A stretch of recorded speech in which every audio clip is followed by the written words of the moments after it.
All this thinking took place in my own mind, but I spoke of it to no one. Every day I renewed the pledge I had made to myself, not to accept a deaf mute for a son.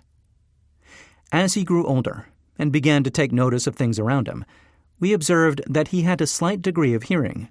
When he reached the age when children usually begin talking, he made no attempt to speak, but we could tell by his actions that he could hear certain sounds slightly.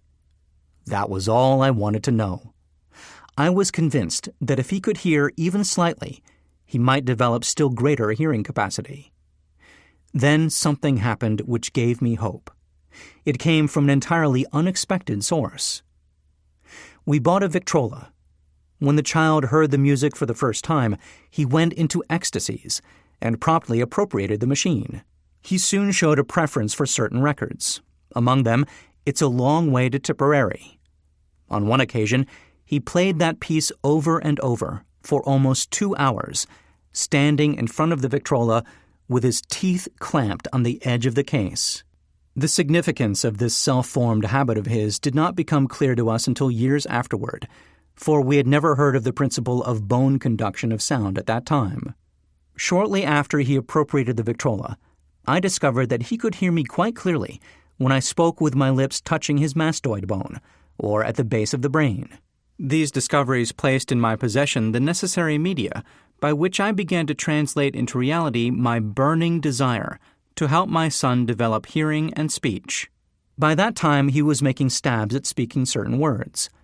The outlook was far from encouraging, but desire backed by faith knows no such word as impossible.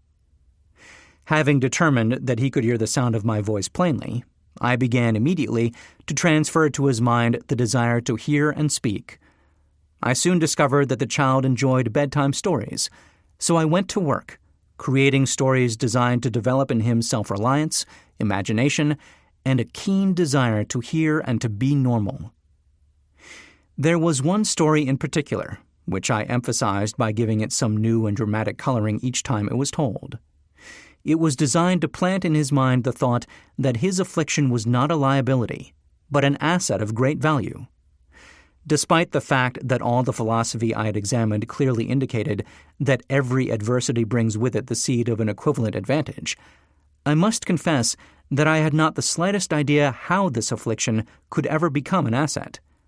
However, I continued my practice of wrapping that philosophy in bedtime stories, hoping the time would come when he would find some plan by which his handicap could be made to serve some useful purpose. Reason told me plainly that there was no adequate compensation for the lack of ears and natural hearing equipment. Desire backed by faith pushed reason aside and inspired me to carry on. As I analyzed the experience in retrospect, I can see now that my son's faith in me had much to do with the astounding results. He did not question anything I told him. I sold him the idea that he had a distinct advantage over his older brother, and that this advantage would reflect itself in many ways. For example, the teachers in school would observe that he had no ears, and because of this, they would show him special attention and treat him with extraordinary kindness. They always did. His mother saw to that, by visiting the teachers and arranging with them to give the child the extra attention necessary. I sold him the idea, too, that when he became old enough to sell newspapers — his older brother had already become a newspaper merchant — he would have a big advantage over his brother, for the reason that people would pay him extra money for his wares, because they could see that he was a bright, industrious boy, despite the fact he had no ears. We could notice that, gradually, the child's hearing was improving. Moreover, he had not the slightest tendency to be self-conscious because of his affliction. When he was about 7, he showed the first evidence that our method of servicing his mind was bearing fruit. For several months, he begged for the privilege of selling newspapers, but his mother would not give her consent. She was afraid that his deafness made it unsafe for him to go on the street alone.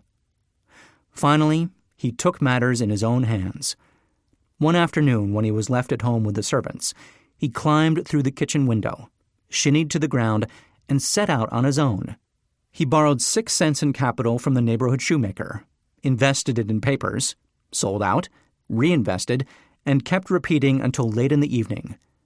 After balancing his accounts and paying back the 6 cents he had borrowed from his banker, he had a net profit of 42 cents. When we got home that night, we found him in bed asleep, with the money tightly clenched in his hand. His mother opened his hand, removed the coins, and cried. Of all things, crying over her son's first victory seemed so inappropriate. My reaction was the reverse. I laughed heartily, for I knew that my endeavor to plant in the child's mind an attitude of faith in himself had been successful. His mother saw in his first business venture a little deaf boy who had gone out in the streets and risked his life to earn money. I saw a brave, ambitious, self-reliant little businessman whose stock in himself had been increased 100% because he had gone into business on his own initiative and had won. The transaction pleased me because I knew that he had given evidence of a trait of resourcefulness that would go with him all through life. Later events proved this to be true. When his older brother wanted something, he would lie down on the floor, kick his feet in the air, cry for it, and get it. When the little deaf boy wanted something, he would plan a way to earn the money, then buy it for himself. He still follows that plan.